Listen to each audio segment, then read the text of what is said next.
আসসালামু আলাইকুম ওয়া রাহমাতুল্লাহি ওয়া বারাকাতুহু। আলহামদুলিল্লাহ আলহামদুলিল্লাহ কাফা ওয়াস সালাতু ওয়াস সালামু আলা মান লা নাবিয়্যা বা'দা। ক্বালা তাআলা ক্বাদ জাআকুম মিনাল্লাহি নূরুন ওয়া কিতাবুম মুবিন। উপস্থিত দ্বীনী বন্ধুগণ, আল্লাহ রাব্বুল আলামিনের যাবতীয় প্রশংসা এবং প্রিয় নবী মুহাম্মদ মুস্তাফা সাল্লাল্লাহু আলাইহি ওয়াসাল্লামের প্রতি অনেক অনেক দরুদ ও সালাম বর্ষিত হোক। আল্লাহুম্মা সাল্লি আলাইহি আল্লাহুম্মা বারিক আলাইহি। আমরা গত সপ্তাহে যে আলোচনা করেছিলাম সেই আলোচনাটির বিষয় ছিল প্রিয় নবী মুহাম্মদ মুস্তাফা সাল্লাল্লাহু আলাইহি ওয়াসাল্লাম নূরের না নূরের নয়।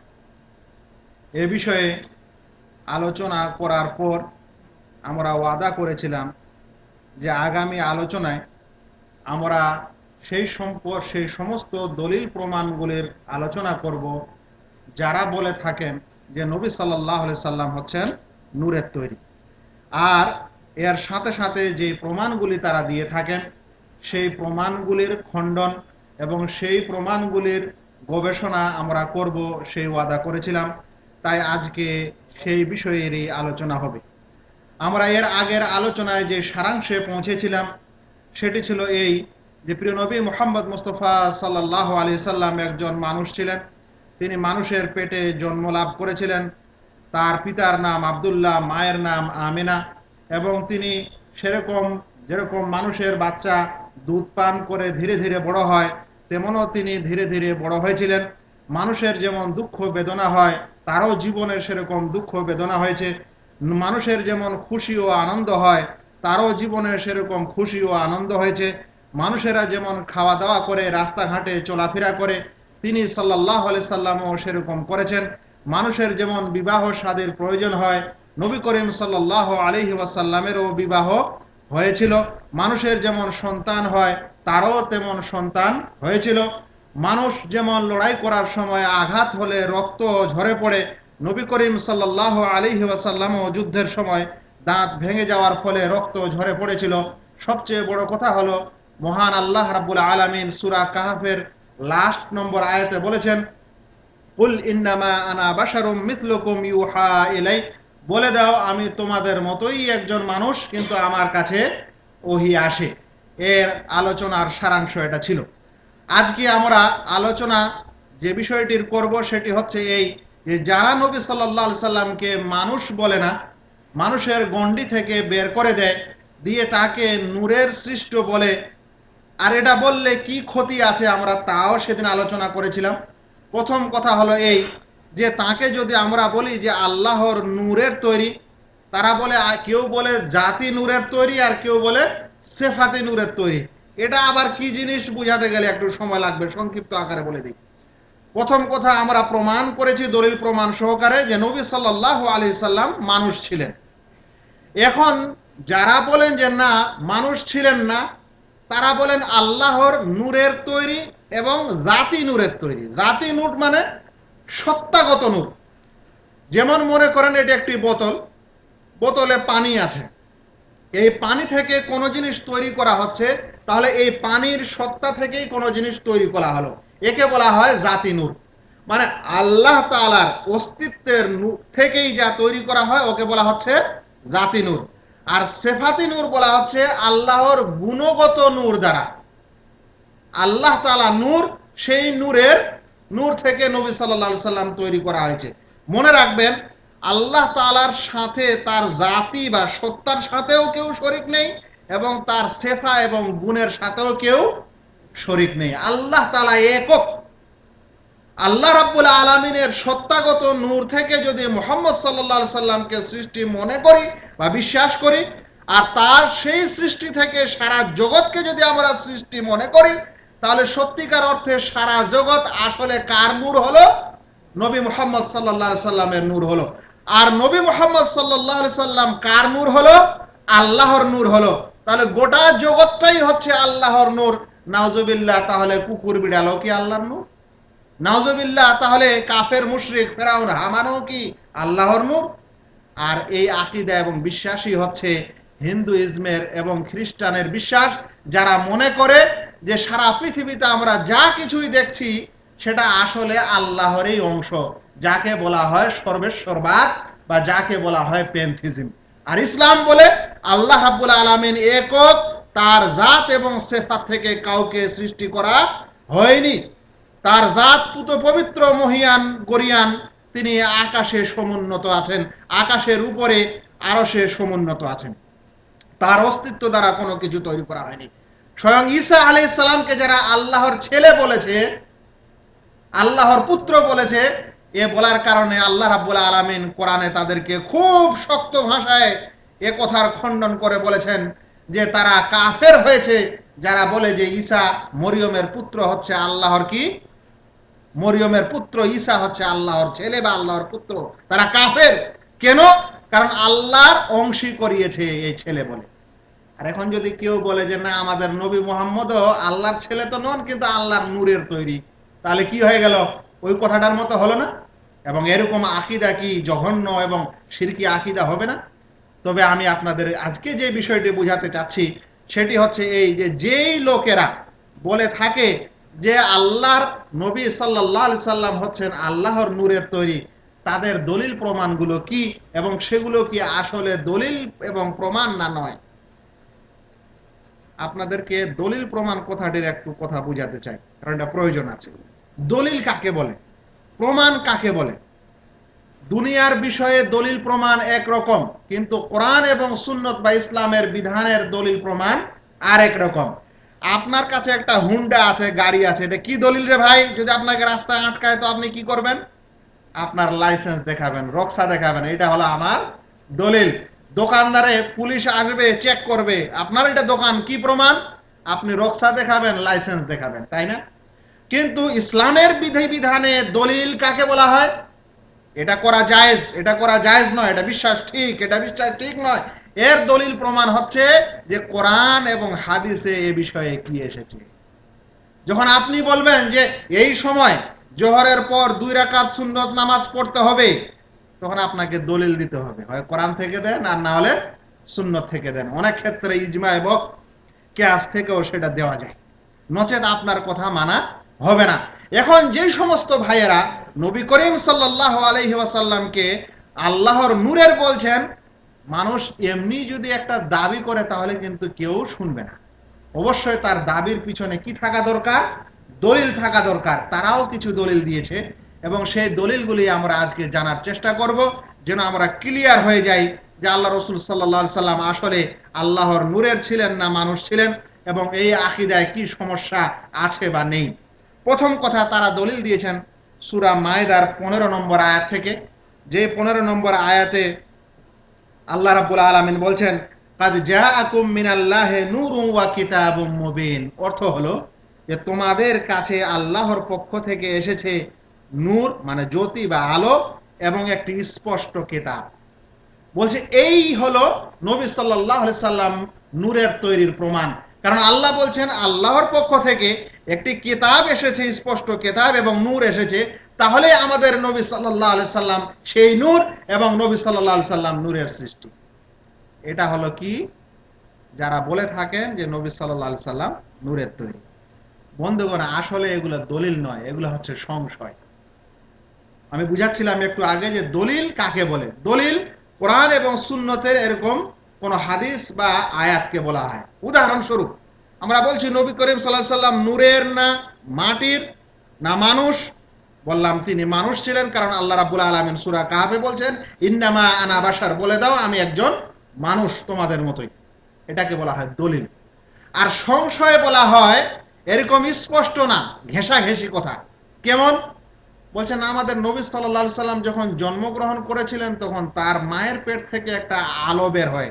বলছে এটাই প্রমাণ করে যে নবী সাল্লাল্লাহু আলাইহি সাল্লাম নূরের তৈরি। ভাই, এটা কি প্রমাণ হলো যে নবী সাল্লাল্লাহু আলাইহি সাল্লাম নূরের তৈরি? না তার মায়ের গর্ভ থেকে একটা আলো বের হয়েছিল, এই আলোটার প্রমাণ হলো? এই আলো বের হয়েছিল এটার প্রমাণ হয় যদি ঘটনাটি সত্য হয়, কিন্তু নবী সাল্লাল্লাহু আলাইহি সাল্লাম নূরের সৃষ্টি হলেন এটার তো প্রমাণ ক্লিয়ারলি হলো না। এই জিনিসটাকে বলা হয় সংশয়। আমি এই কারণে আপনাদের বলছি যে তারা যে এই সমস্ত দলিল দিয়েছেন এগুলো আসলে দলিল না, এগুলো হচ্ছে এরকম সংশয় কিংবা দলিলের অপব্যাখ্যা। আমি আপনাদেরকে এই দলিলটি বোঝানোর পূর্বে একটা ছোট ঘটনা শুনে, যে আল্লাহ রাব্বুল আলামিন বললেন যে আমি আল্লাহর পক্ষ থেকে তোমাদের কাছে একটি নূর এসেছে এবং স্পষ্ট কিতাব এসেছে।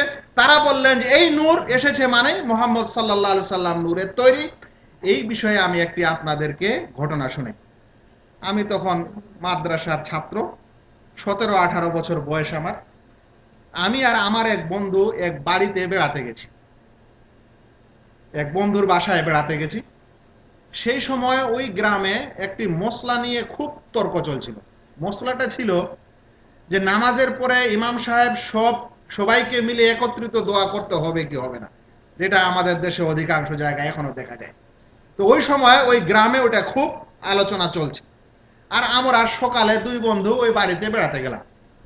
ওই বন্ধুর বাবা বৃদ্ধ মানুষ ওই বাড়িতে তার চৌকির উপরে বসে কোরআন শরীফ পাঠ করছে। পাঠ করতে করতে যখন আমরা ঢুকেছি সেই সময় তার কাছে ওই আয়াতটি তিনি তেলাওয়াত করছিলেন, যেখানে রাব্বানা আতেনা ফিদ দুনিয়া হাসানা ওয়া ফিল আখিরাতি হাসানা ওয়া কিনা আযাবান নার, এই আয়াতটা পাঠ করছিলেন। আমাদেরকে তালেবে ইলম মানুষ দেখতে পাওয়ার পর চট করে আমাদেরকে ধরে বলল যে এই যে আজকাল মানুষেরা বলছে দোয়া করা যাবে না, নামাজের পর সবাই মিলে অমুক করা যাবে না, তমুক করা যাবে না, দেখেন তো কোরআন শরীফের এই আয়াত রাব্বানা আতেনা ফিদ দুনিয়া হাসানা, আল্লাহ তাআলা এখানে দোয়া করতে বলেছেন আর এরা বলছে দোয়া করা যাবে না। ভাই, রাব্বানা আতেনা হচ্ছে একটি দোয়া বা দোয়ার বাক্য, যার মানে হচ্ছে হে আল্লাহ, হে আমার রব। আতেনা ফিদ দুনিয়া হাসানা, আমাদেরকে দুনিয়াতে কল্যাণ দাও। ওয়াফিল আখিরাতে হাসানা, এবং আখিরাতেও আমাদের হাসানা দাও। ওয়াকিনা আযাবান নার, আর আমাদেরকে জাহান্নামের আগুন থেকে বাঁচাও।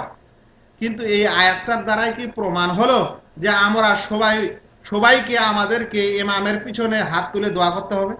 এই কথাটা কি আসলো না? এটা একটা দোয়া। ওই বৃদ্ধ মানুষ মনে করেছে নামাজে যেহেতু ইমাম সাহেব দোয়ার সময় এই দোয়াটা খুব পড়েন, ও ভেবেছে এটাই মনে হয় হাত তুলে দোয়া করার সমবেত দলিল। সেই কারণে সে কি বলে দিল আমাদেরকে, যে দেখো কোরআন শরীফের দলিল আছে। কিন্তু আসলে এটা তার কি বুঝার ভুল। এটা দলিলের প্রমাণ নয়, এটা হচ্ছে একটা কি এমনি দোয়ার আয়াত।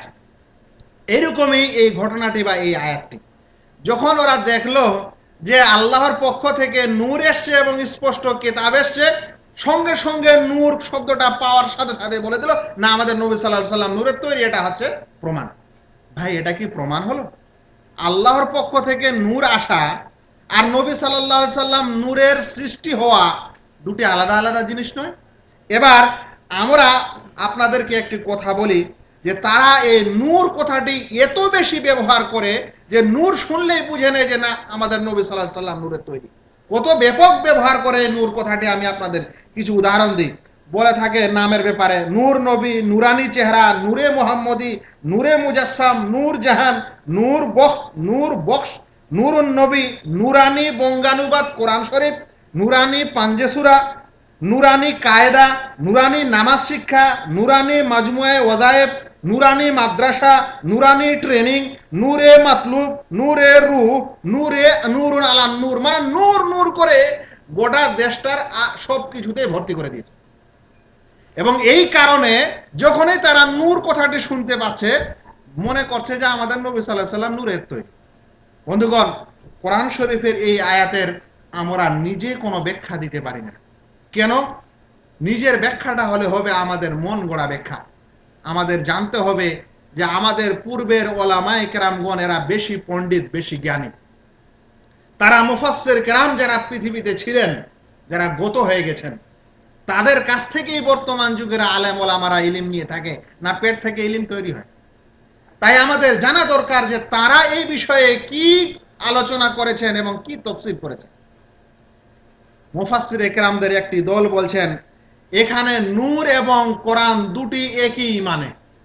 যাকে নূর বলা হয় তাকেই কোরআন বলা হয়, যাকে কোরআন বলা হয় সেটাই নূর। কিন্তু একটা চট করে আপনাকে প্রশ্ন করতে পারে যে ভাই, আল্লাহ বলছেন একটি নূর এসেছে এবং একটি স্পষ্ট কিতাব এসেছে, তাহলে এবং বললে তো জিনিসটা আলাদা হয়, কেমন করে এক হয়? আমি যদি বলি বাংলাতে যে ভাই আমি এসেছি এবং আব্দুল্লাহ এসেছে, তার মানে দুটি জিনিস আসলো, দুটি আলাদা আলাদা জিনিস। তাহলে এখানে নূর এসেছে এবং স্পষ্ট একটি কিতাব এসেছে, তাহলে আলাদা আলাদা হওয়া দরকার, এরকম আপনাদেরকে বলতে পারে বা তারা বলতে পারেন। কিন্তু মনে রাখবেন ভাই, আরবি ভাষাতে এমনকি বাংলাতেও যেমন এবং অব্যয় দ্বারা দুটি ভিন্ন ভিন্ন জিনিসকে এক করা হয়, তেমন এক অর্থের জিনিসকেও এক করা হয়, যাকে আরবি ভাষায় আতফে তাফসিরি বলা হয়। যেমন উদাহরণস্বরূপ হযরত ইয়াকুব আলাইহিস সালাম যখন তার ছেলে ইউসুফ আলাইহিস সালাম হারিয়ে যায়, কূপে ফেলিয়ে দেওয়া হয়, আর কিছু করা হয়, তখন আল্লাহ রাব্বুল আলামিনের কাছে দোয়া করতেন এবং বলেছিলেন আল্লাহ রাব্বুল আলামিনের কাছে, কালা ইন্নামা আশকু বাসি ওয়া হুজনি ইলাল্লাহ, আমি আমার দুঃখ এবং বেদনা আল্লাহ তাআলার কাছেই নিবেদন করছি। দুঃখ এবং বেদনা কি আলাদা আলাদা জিনিস না একই জিনিস? কিন্তু তবুও আল্লাহ রাব্বুল আলামিন এখানে কি করলেন?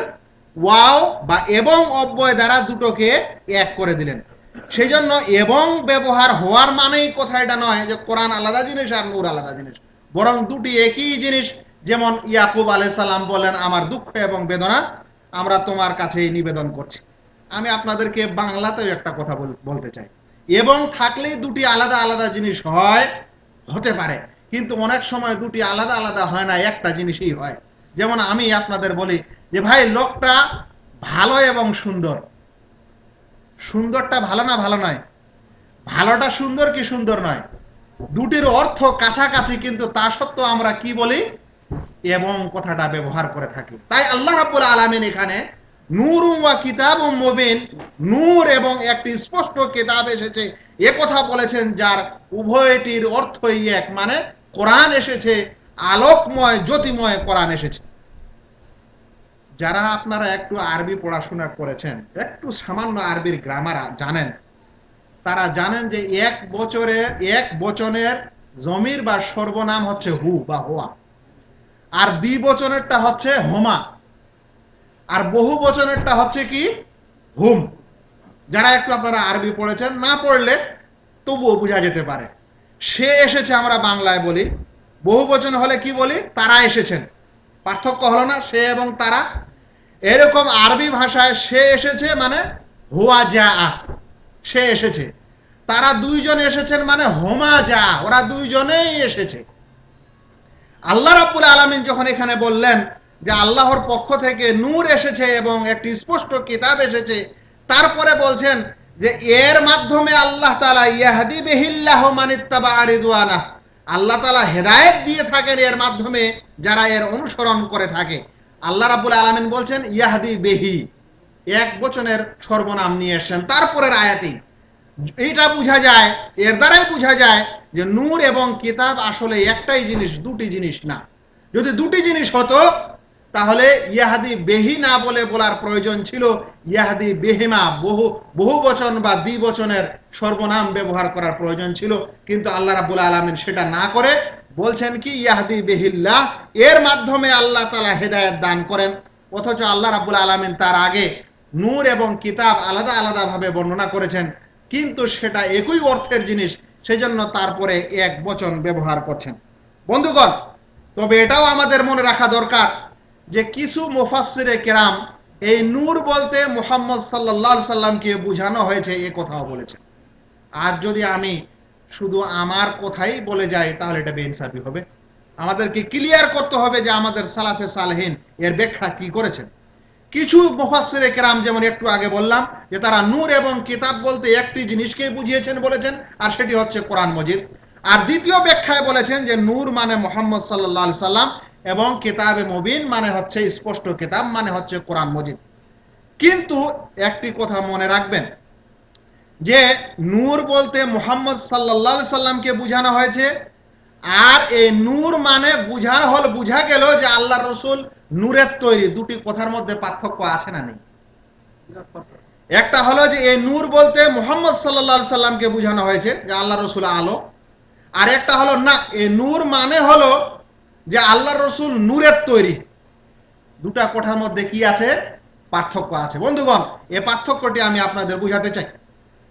আল্লাহ রসুল সাল্লাল্লাহু আলাইহি সাল্লাম নূর ছিলেন, এতে কোনো সন্দেহ নেই। কিন্তু কিসের নূর ছিলেন? আল্লাহ রসুল সাল্লাল্লাহু আলাইহি সাল্লাম যে নূর ছিলেন সেটা হচ্ছে একটি রূপক অর্থের নূর। কারণ তিনি মানুষকে যে হেদায়েত করতে এসেছিলেন, মানুষকে যে সঠিক পথ দেখাতে এসেছিলেন, মানুষের দুনিয়ায়, এই আল্লাহ তাআলার দুনিয়ায় মানুষেরা যেই অন্ধকারে নিমজ্জিত ছিল, যে শিরকে নিমজ্জিত ছিল, সেই শিরকটা আসলে নূর না অন্ধকার?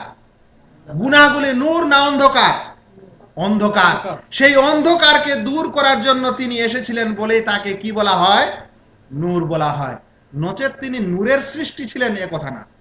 আরো আপনি ক্লিয়ারলি কথাটি বুঝতে পারেন। আল্লাহ রাব্বুল আলামিন কোরআন মজিদকে নূর বলেছেন। কোরআন মজিদকে কি বলেছেন? নূর বলেছেন।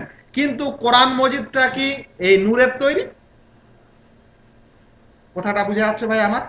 কোরআন মজিদ আমাদের সাথে আছে, এটা কি নূরের তৈরি? আলো ঝলমল করছে, কিন্তু আল্লাহ রাব্বুল আলামিন তাকে নূর বলছেন। আয়াতে শুনেন, সূরা আরাফের 156 নম্বর আয়াতে আল্লাহ বলছেন, ফাল্লাযীনা আমানু বিহি, যারা তার প্রতি বিশ্বাস স্থাপন করেছে। তার প্রতি মানে মুহাম্মদ সাল্লাল্লাহু আলাইহি সাল্লামের প্রতি। ওয়া আযযারুহু, এবং তার সম্মান করেছে। ওয়া নাসারুহু, এবং তার সাহায্য করেছে।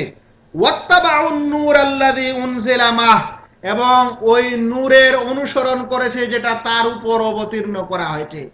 তার উপর কি অবতীর্ণ করা হয়েছে ভাই? কোরআন মজিদ। আর সেটাকে আল্লাহ রাব্বুল আলামিন কি বললেন? নূর বললেন। ওয়াত্তাবাউন নূর আল্লাযী উনজিলা মাহ, এবং সেই নূরের অনুসরণ করেছে যেটা তার উপরে অবতীর্ণ করা হয়েছে। উলাইকা হুমুল মুফলিহুন, তারাই সফল কাম হবে। তাহলে বোঝা যাচ্ছে যে আল্লাহ রাব্বুল আলামিন কোরআনকে কি বললেন? নূর বললেন। কিন্তু কোরআন মজিদটা কি নূরের পিণ্ড? একটা নূরের আকার, আলোয় ঝলমল করে? তাহলে কোরআন মজিদকে যেমন আল্লাহ রাব্বুল আলামিন নূর বলেছেন কিন্তু নূরের সৃষ্টি নন, তেমন প্রিয় নবী মুহাম্মদ মুস্তাফা সাল্লাল্লাহু আলাইহি সাল্লামকে এই আয়াতে নূর বলেছেন বটে, কিন্তু তিনি নূরের সৃষ্টি নন। আল্লাহ রাব্বুল আলামিন পৃথিবীতে নূর পাঠিয়েছেন, মানে কোরআন পাঠিয়েছেন, কিন্তু কোরআনটা কি এরকম একটা আলোর টুকরা যে পৃথিবীতে এসে সব লাইট করে দিল, জ্বলিয়ে দিল? না, বরং সেটাতে যে বাণী আছে, যে আদেশ নিষেধ আছে, সেটা হচ্ছে আসলে একটা আলোর মতো, যেটাকে রূপক অর্থে মাজাজ বলা যেতে পারে। এ কথাই এখানে কি করা হয়েছে? বলা হয়েছে। তাই এই আয়াতে যেখানে তারা বলছেন যে আল্লাহ রাব্বুল আলামিন একটি নূর পাঠিয়েছেন এবং স্পষ্ট কিতাব পাঠিয়েছেন, এর মানে হলো যদি আমরা মুহাম্মদ সাল্লাল্লাহু আলাইহি সাল্লামকেও ধরে নেই, তার মানে এটা হয় না যে নবী সাল্লাল্লাহু আলাইহি সাল্লাম নূরের তৈরি, বরং নবী সাল্লাল্লাহু আলাইহি সাল্লাম রূপক অর্থে, মাজাজ অর্থে তিনি একটি আলো, যার দ্বারায় দুনিয়া হেদায়েত লাভ করেছে। একটি আমি শেষ এই বিষয়ে কথা আপনাদের বলে দিই, সবাই শুনেন, ঘুমাবেন না ভাই। আমরা বলে থাকি যে সোনার বাংলাদেশ, বলি না ভাই? নিজের দেশকে আমরা কি বলি? সোনার বাংলাদেশ। আমরা বলি সোনার মদিনা, বলি না? কিন্তু সোনার বাংলাদেশ মানে কি বাংলাদেশটা সোনার তৈরি হয়? সোনার মদিনা বলে মদিনা শরীফটা কি সোনার তৈরি? কিন্তু কেন আমরা এই কথাটা বলি? আমরা আমাদের নিজের দেশকে ভালোবাসি। আমাদের নিজের দেশের একটা রূপ আছে, সৌন্দর্যতা আছে।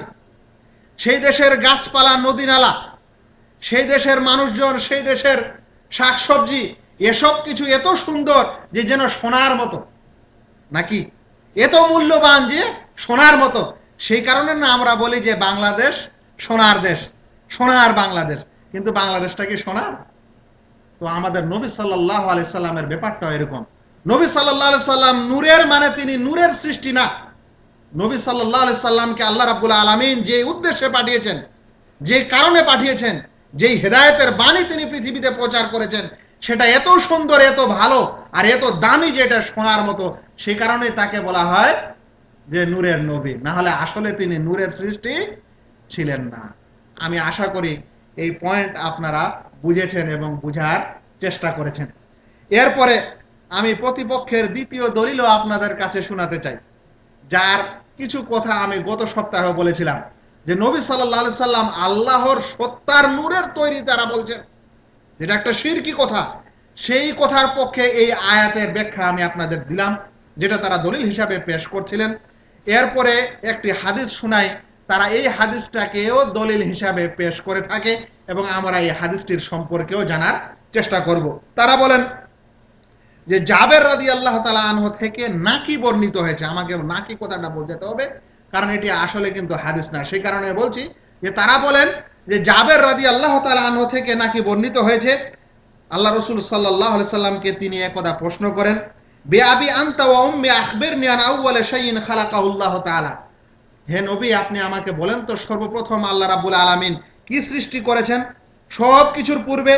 তখন জাবের রাদিয়াল্লাহু তাআলা আনহুকে নাকি আমাদের রাসূল সাল্লাল্লাহু আলাইহি সাল্লাম বলেন, ইন্নাল্লাহা খালাকা ক্বাবলাল আশিয়া নূরা নাবিয়্যিক। আল্লাহ রাব্বুল আলামিন সব কিছুর পূর্বে তোমার নবীর নূরকে তৈরি করে। কাকে তৈরি করে? তোমার নবীর নূরকে তৈরি করে। মিন নূরিহি, তার নিজের নূর থেকে। ফাজাআলা যালিকান নূর ইয়াদুরু বিল কুদরাতি হাইতু শা, তারপর সেই নূরটি নিজ ক্ষমতায় যেখানে সেখানে ঘোরাফেরা করে। ওয়ালাম ইয়াকুন ফি যালিকাল ওয়াক্তি লাউহুন ওয়ালা কালাম, সেই সময়ে না তো তখতি ছিল, না কলম ছিল, না জান্নাত ছিল, না জাহান্নাম ছিল, না ফেরেশতা ছিল, না আকাশ ছিল, না জমিন ছিল, না সূর্য ছিল, না চাঁদ ছিল, ওয়ালা জিন্নিয়ুন ওয়ালা ইনসি, না জিন ছিল, না ইনসান ছিল। তাহলে এই আয়াত, এই হাদিসটি যদি হাদিস হয়ে যায়, দলিল হয়ে যায়, তাহলে তো প্রমাণিত হলো যে সর্বপ্রথম কাকে তৈরি করা হয়?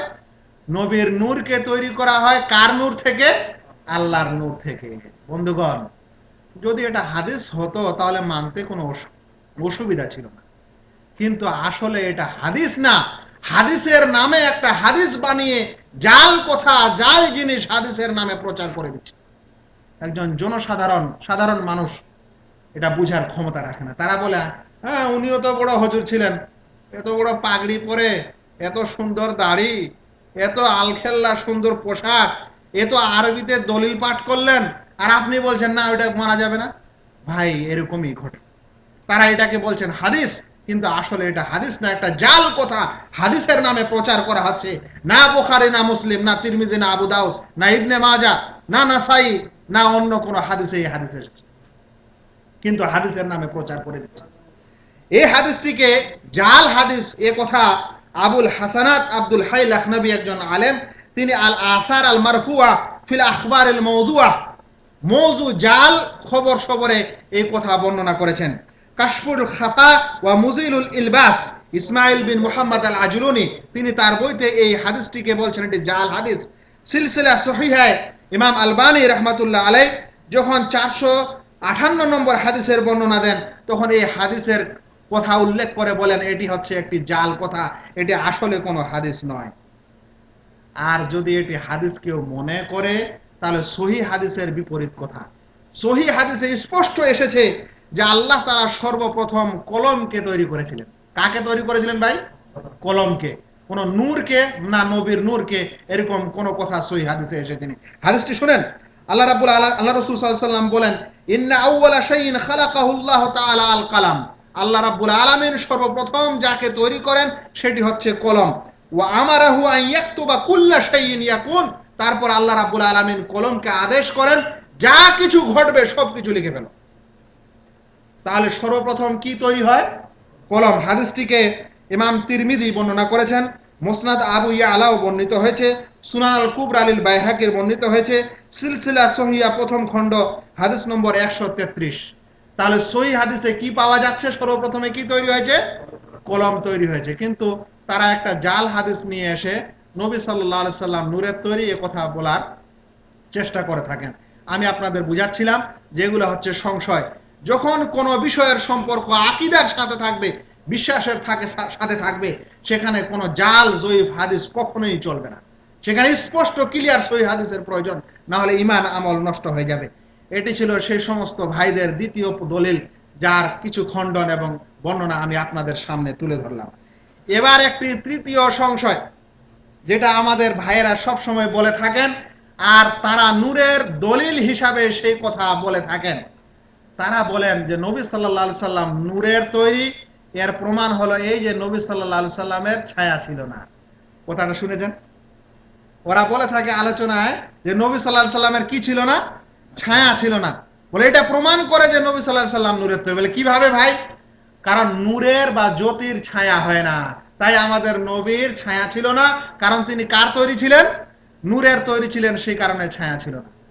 আমি মনে করি ভাই, যদি কোনো মানুষ মূর্খ হয়, আর কোনো মানুষ যদি আসলে সহিহ দলিল প্রমাণের উপর না থাকতে চায় তাহলে যে কথাই বলবে তাতেই ফাঁসবে। এবার আপনারা শুনেন, প্রিয়নবী মুহাম্মদ মুস্তাফা সাল্লাল্লাহু আলাইহি সাল্লামের ছায়া ছিল কি ছিল না। একটি হাদিসের বই যার নাম হচ্ছে সহিহ ইবনে খুজাইমা, খণ্ড 2 পৃষ্ঠা নম্বর 50, আজমি সাহেব হাদিসটির সনদকে সহিহ বলছেন। হাদিসটিতে এসেছে, একদা রাসূল সাল্লাল্লাহু আলাইহি সাল্লাম নামাজ পড়াচ্ছিলেন। পড়তে পড়তে জান্নাতের আয়াত এবং নিয়ামত আলোচনা, মানে জান্নাতের আয়াত এবং তার নিয়ামতের আয়াত পাঠ হচ্ছিল।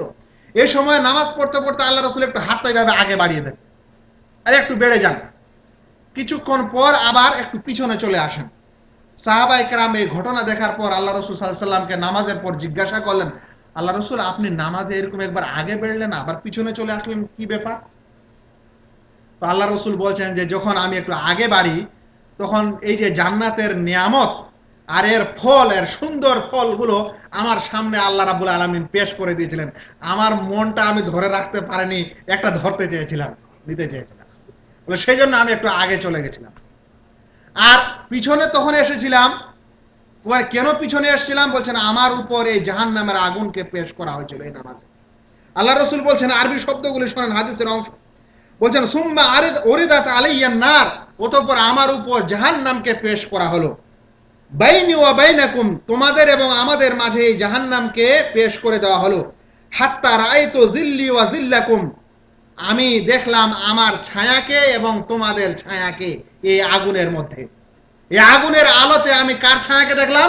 তোমাদের এবং আমার ছায়াকে দেখলাম। দেখে আমাকে ভয় হলো, আমি পিছনে সরে গেলাম। তাহলে কি বোঝা গেল? আল্লাহ রাব্বুল আলামিনের ছায়া ছিল না ছিল না? আল্লাহ রাসূল সাল্লাল্লাহু আলাইহি সাল্লামের ছায়া ছিল না ছিল না? তিনি বলছেন আমি আমার ছায়াকে দেখলাম এবং তোমার ছায়াকে দেখলাম। সহিহ ইবনে খুজাইমা, খণ্ড 2 পৃষ্ঠা 50।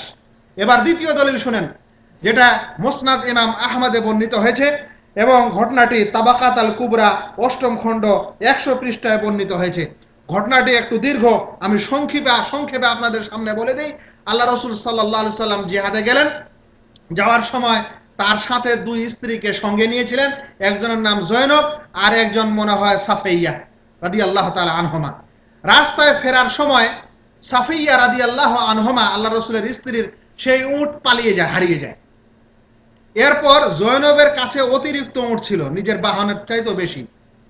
হযরত রাসূল করিম সাল্লাল্লাহু আলাইহি সাল্লাম জয়নবকে বললেন, জয়নব তোমার একটা উট সাফিয়াকে দিয়ে দাও, কারণ ওটা চলে গেছে, হারিয়ে গেছে।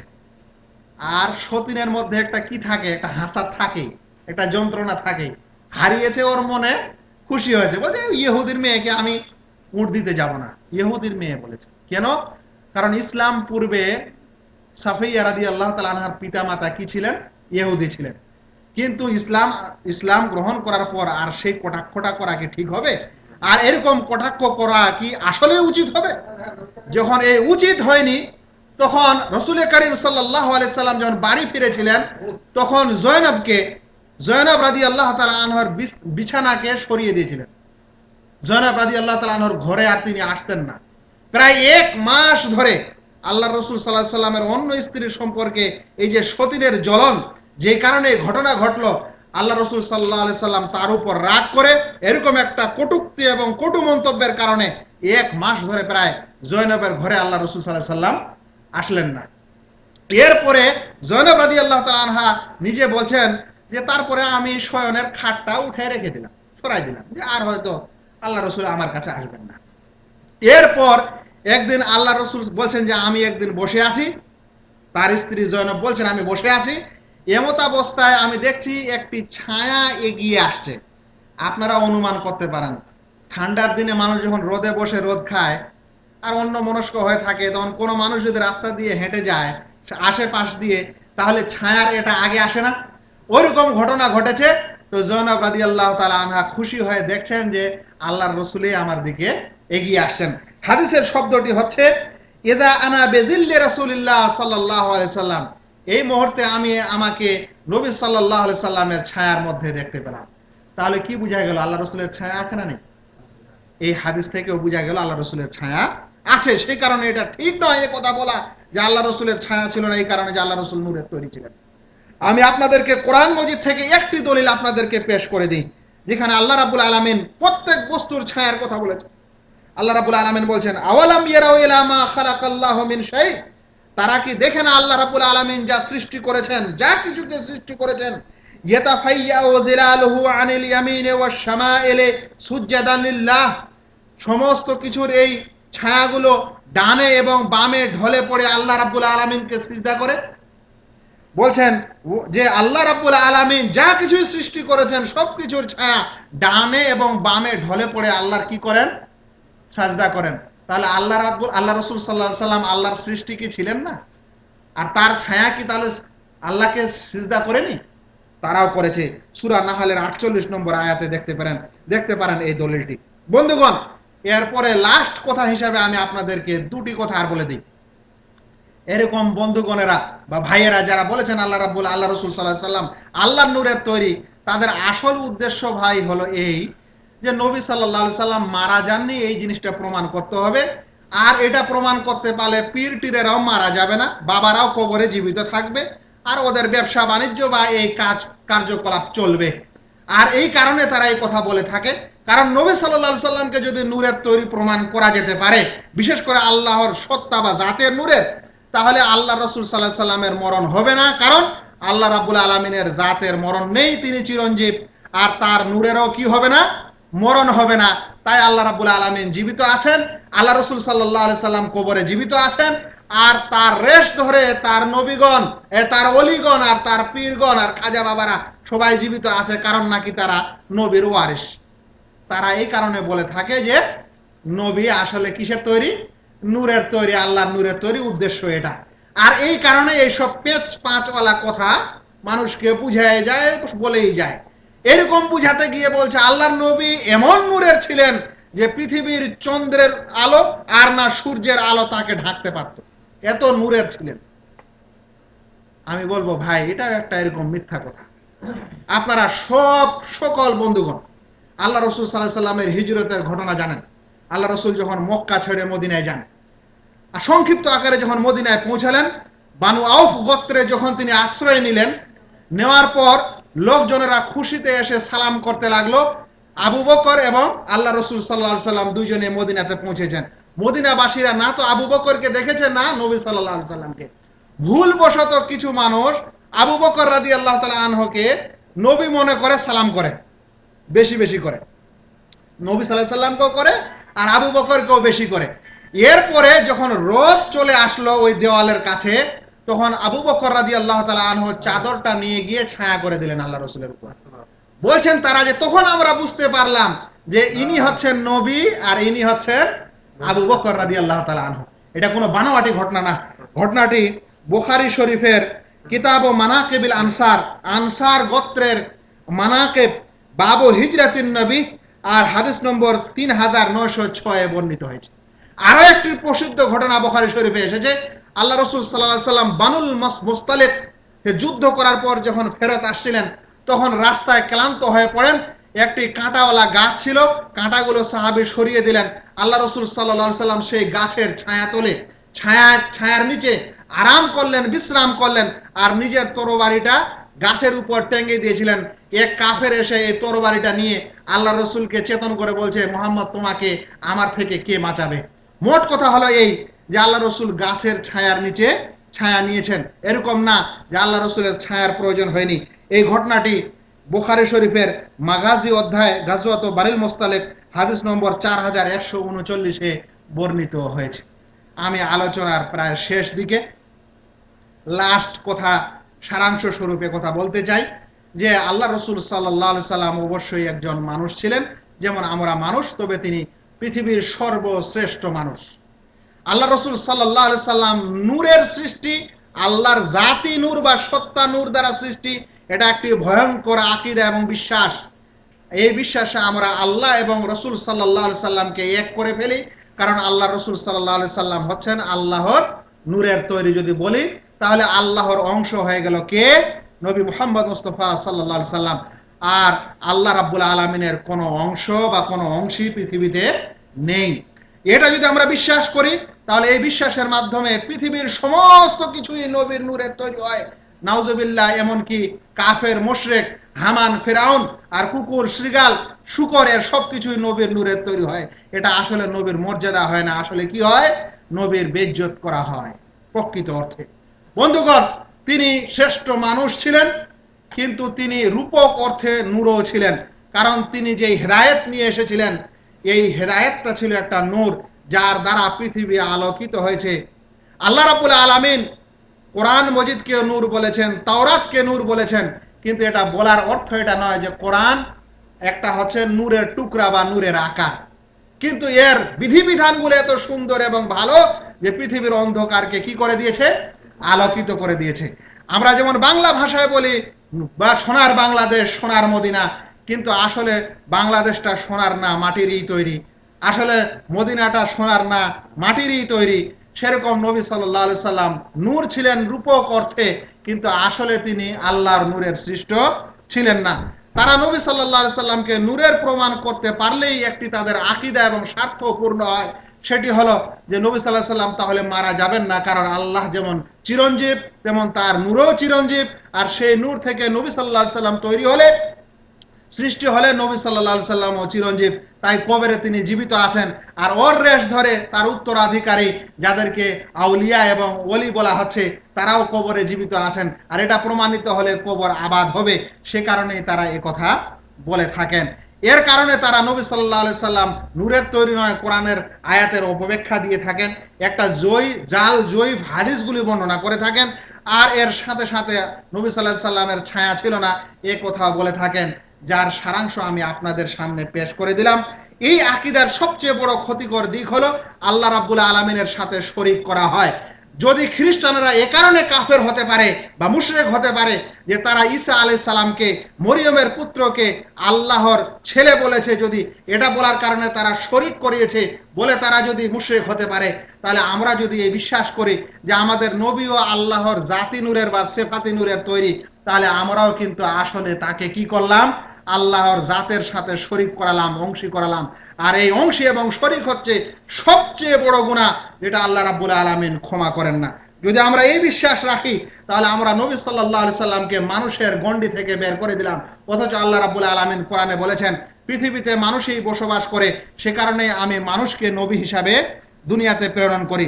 সবচেয়ে বড় কথা হলো যে আমাদের সাহাবায়ে কেরাম এরকম কোনো তর্ক বিতর্ক করেননি, মুহাদ্দিসিনে কেরামরা এরকম কোনো তর্ক বিতর্ক করেননি, চার ইমামও এরকম তর্ক বিতর্ক করেননি যে আমাদের নবী সাল্লাল্লাহু আলাইহি সাল্লাম নূরের ছিলেন না মানুষের ছিলেন। কিন্তু আমরা এরকম একটা তর্ক সৃষ্টি করে লোকজনের মাঝে একটা বিভ্রান্ত জিনিস প্রচার করার চেষ্টা করছি বা করার সমর্থন করছি। আল্লাহ রাব্বুল আলামিনের কাছে দোয়া করি, আল্লাহ রাব্বুল আলামিন যেন প্রিয় নবী মুহাম্মদ মুস্তাফা সাল্লাল্লাহু আলাইহি সাল্লামকে ভালোবাসার এবং তার যেটা প্রকৃত সম্মান, সেই সম্মানটা দেওয়ার তৌফিক দান করেন, তার অনুসরণ অনুকরণ করে ধন্য হওয়ার, পৃথিবীতে এবং আখিরাতে জান্নাত লাভ করার তৌফিক দান করেন। আমিন। ওয়া মা আলাইনা ইল্লাল বালাগ। আসসালামু আলাইকুম ওয়া রাহমাতুল্লাহি ওয়া বারাকাতুহু।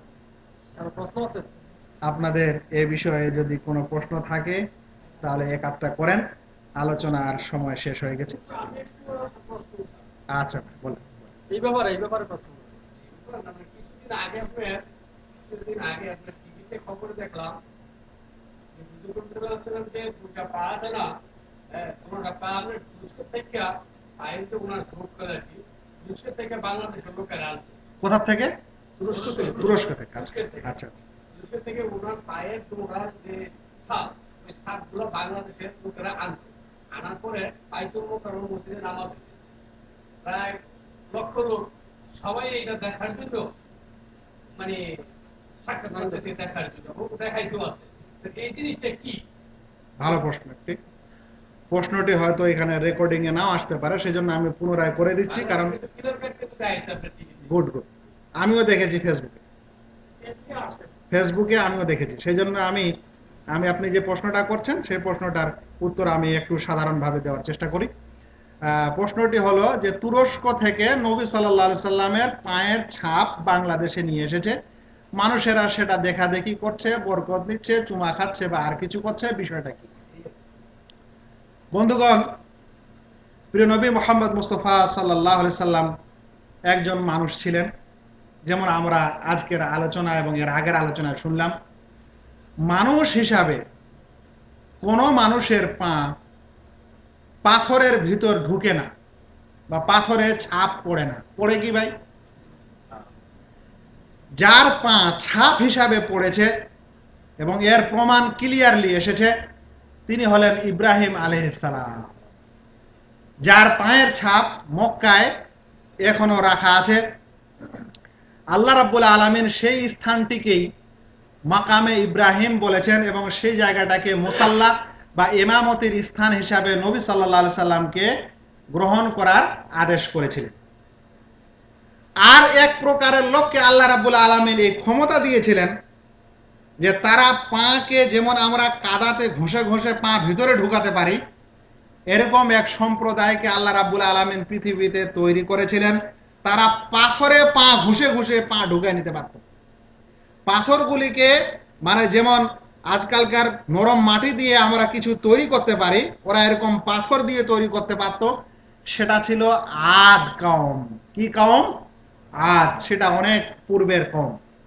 ঝড় তুফানের আযাব দেখিয়েছিল, সংবাদ দিয়েছিল তাদের নবী। তখন বলছিল দেখা যাবে কত বড় ঝড় আসবে, আমরা তো পা ঘষে ঘষে এরকম করে এক কোমর মাটিতে ঢুকে যাব, ঝড় আমাদেরকে কেমন করে ক্ষতি করবে। আল্লাহ রাব্বুল আলামিন এত তীক্ষ্ণ এত তীব্র ঝড় তুফান দিয়েছিলেন যে যারা যতখানে ঢুকেছিল অতখানি কেটে কেটে ছিঁড়ে চলে গেছিল। এটা আল্লাহ রাব্বুল আলামিনের কাছে কোনো অসুবিধার ব্যাপার না। তো এই দুটি জিনিসের প্রমাণ বা এদের পায়ের ছাপ থাকতে পারে, এটা কিন্তু প্রমাণিত। এছাড়া নবী করিম সাল্লাল্লাহু আলাইহি সাল্লামের পায়ের ছাপ কোথাও আছে আর পারম্পরিকভাবে পরস্পরের সেই ছাপটা এক জায়গা থেকে আরেক জায়গায় করতে করতে তুরস্ক এসেছে, এরকম কোনো সনদ বা সূত্র খুঁজে পাওয়া যায় না। যদি নবী সাল্লাল্লাহু আলাইহি সাল্লামের পায়ের দ্বারায় ছাপ সৃষ্টি হতো বা শুরু হতো, তাহলে কি মাত্র দুটি পায়ের ছবি পাওয়া যেত ভাই? না মদিনায় এরকম অহরহ পাওয়া যেত? আর সেই অহরহ যদি পায়ের ছবি পাওয়া যেত বা ছাপ পাওয়া যেত, তাহলে সেটা মদিনায় থাকাটা প্রযোজ্য হবে না তুরস্কে থাকা প্রযোজ্য হবে? আল্লাহ রাসূল সাল্লাল্লাহু আলাইহি সাল্লামের পায়ের ছাপ যদি মানে ক্লিয়ারলি পাথরের উপর আসতো, যেখানে তিনি পা দিবেন, আমি যেটা ফেসবুকে পড়লাম সেখানে লিখেছে নবী সাল্লাল্লাহু আলাইহি সাল্লামের পা মোবারক যেখানে পড়তো সেখানে পাথরও নরম হয়ে যেত, সেই কারণে এরকম ছবি হয়েছে।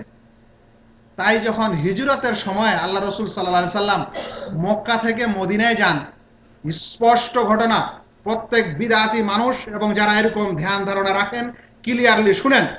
আল্লাহ রাসূল সাল্লাল্লাহু আলাইহি সাল্লাম যখন মক্কা থেকে মদিনায় তাকে তাড়িয়ে দেওয়া হয়, হত্যার ষড়যন্ত্র করা হয়, তখন আল্লাহ রাসূল সাল্লাল্লাহু আলাইহি সাল্লাম একজন মুশরিককে এই রাস্তা পথ দেখানোর জন্য সাথে নিয়েছিলেন। সাথে আবু বকর রাদিয়াল্লাহু তাআলা আনহু ছিল, আল্লাহর রাসূলও ছিলেন।